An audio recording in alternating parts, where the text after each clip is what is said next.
Episode 72. Boneka penghasil uang. Angga berlari ke pinggir jalan. Dia mengeluarkan semua isi di dalam perutnya. Hok, hok. Dia sampai berjongkok karena merasa tubuhnya sangat lemas. Masih berusaha meredam gejolak yang membuat perutnya begitu sakit. Angga sampai menekan perutnya kuat. Hok, wajahnya terlihat sangat pucat dan badannya langsung lemas. Angga mengambil ponsel di sakunya dan menghubungi Reno, asisten pribadi sang Dedi. Halo Paman Reno. Bisa jemput aku di Jalan X? Baik Tuan Muda, jawab Reno di seberang telepon.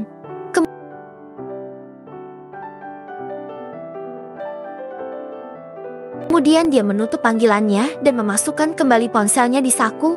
Angga berusaha berdiri dan berjalan ke arah mobilnya. Dia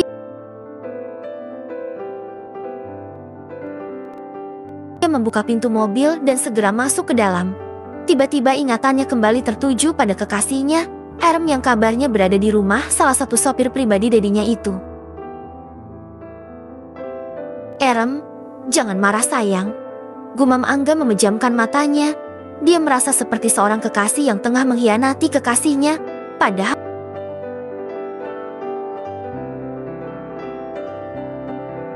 semua ini hanya salah paham. Hujan deras pun mengguyur tanah. Angga hanya bisa pasrah menunggu bantuan dari Reno karena kondisinya yang sangat lemah. Apalagi saat ini cuaca sedang tidak mendukung. Langit terlihat begitu gelap, disertai angin yang sedikit kencang dan hujan deras. Angga segera menghubungi adiknya Delle dan menyuruhnya untuk menggantikan dirinya menjemput Erem. Jujur saat ini Angga merasakan sakit perut yang luar biasa. Seingatnya dia tidak makan apapun yang membuatnya alergi. Apa aku keracunan makanan? Bahkan dia ingat tidak mempunyai penyakit lambung. Jadi Alvan merasa sangat aneh dengan dirinya yang seperti itu. Padahal tadi dia baik-baik saja. Lalu kenapa sekarang sudah sangat lemas dan masih mual? Alvan bahkan tidak berani menghidupkan AC di dalam mobil itu. Setelah beberapa saat Reno datang dan mengetuk kaca jendela mobil tuan mudanya itu sambil membawa payung. Angga membuka pintu dan terlihat sangat lemas sekali. Untung hujannya sudah tidak sederas tadi, sehingga tidak membuat air masuk ke dalam mobil. Tuan Muda Angga, apa Anda baik-baik saja? Tanya Reno panik ketika melihat Alvan yang terlihat pucat sambil memegangi perutnya. Angga tidak menjawab pertanyaan Reno. Dia hanya bisa menggeleng karena saat ini perutnya berasa mual kembali. Aku ingin muntah, lirih Angga sambil memegang perut dan kepalanya yang tiba-tiba mendadak pusing. Tuan Muda, mari aku antarkan ke rumah sakit, seru Reno yang kemudian masuk ke dalam mobil Angga dan mengambil alih kemudinya. Angga yang merasa sudah tidak kuat lagi menahan gejolak di perutnya akhirnya memuntahkan isi perutnya kembali. Ya Tuhan bos Angga, ada apa denganmu? Seru Reno khawatir melihat kondisi putra majikannya yang seperti itu. Sedangkan di sisi lain, Erem sudah sampai di sebuah perumahan yang cukup besar tapi terlihat sangat rapi. Ya, dia dan Anton baru saja sampai saat tiba-tiba hujan turun dengan sangat deras. Aru membuka pintu mobil dan berlari menuju rumah di depannya itu.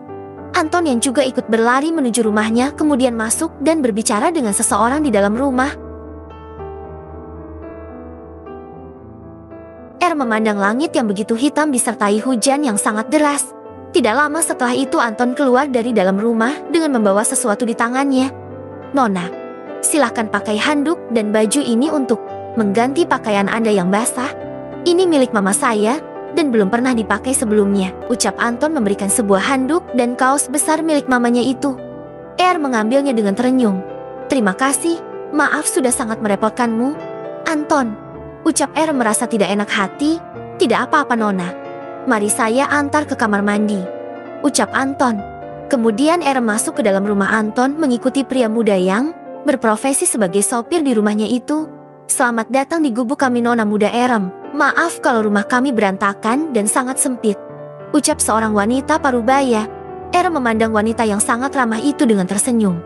Dia juga yakin bahwa wanita parubaya itu adalah mama dari Anton. Tidak apa-apa Bibi, maaf juga saya tadi yang memaksa Anton untuk membawa saya ke rumahnya, jawab Erem. Silahkan Nona muda mengganti pakaiannya. Itu juga belum pernah saya pakai sebelumnya Nona. Perkenalan, nama saya Emilia. Saya adalah mamanya Anton.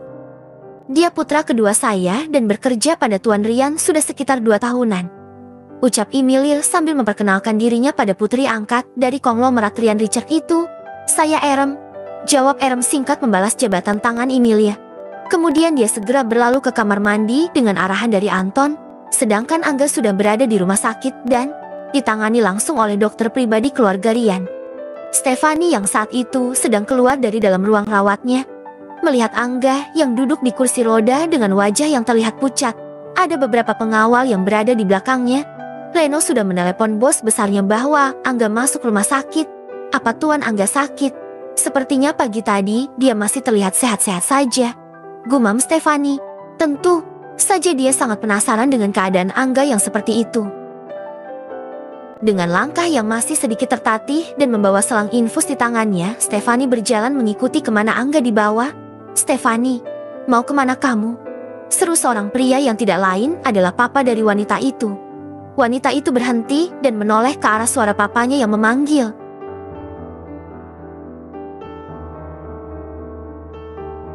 Papa, aku tadi hanya jalan-jalan sebentar, jawab Stefani.